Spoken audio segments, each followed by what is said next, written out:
ng Panginoon ayon kay San Lucas. Papuri sa iyo, Panginoon. Noong panahon yon, sinabi ni Jesus sa kaniyang mga alagad ang isang talimbaga. Tingnan ninyo ang puno ng igos at ibang puno ng kahoy. Kapag nagdadahon na ito, alam niyo malapit ang tag-araw. Kaya hindi naman kapag nakita ninyong nangyayari na ang mga ito, nalalaman niyong malapit ng maghari ang Diyos.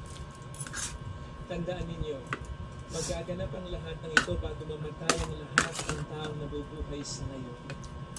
Mawawala ang langit at ang lupa, ngunit ang salita ko hindi magkakabula. Mga kapatid, ang mabuting balita ng ating Panginoon. Pinupuri ka namin, Panginoon Yesu Kristo. Welcome sa Our Lady of Lazaret Pasay Parish, kung saan ayos na umiyak, kasamahan tayo ng mahal na ina sa pag-iyak sa pagdarasal upang maging maayos ang hashtag walang forever. Minsan ay sumikat sa atin ang phrase na ito upang i-describe madalas ang mga relasyon na hindi nagtatagal. Sa palagay ko, ito ay pinauso ng mga taong biktima ng relasyon na hindi nagtagal. Yung relasyon na akala nila sa una ay forever na, pero hindi, tara!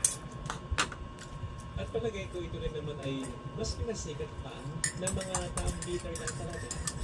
Yung mga taong hindi nagtagal sa karelasyon nila o yung relasyon nila sa minahal nila, sa akala nila nagmamahal din sa kanila, o yung wala pang nagiging karelasyon talaga kahit 45, 50 na.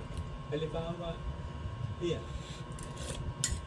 yung nasa bus ka, tapos wala ka pang nagiging karelasyon since birth, makikita mo yan. Wala kang kukutin kahit isang butong pakwan, pero may makikita kang napaka-sweet na ganyan. Mapapa-hashtag ka talaga, walang forever. Dahil ingit ka. Matituloy mga matitino at matitibay talagang relasyon na dadamay sa pagiging bitter ng iba. Ano ba?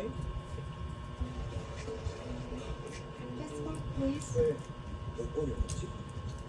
야, 잠시만요. 자, 스니커즈.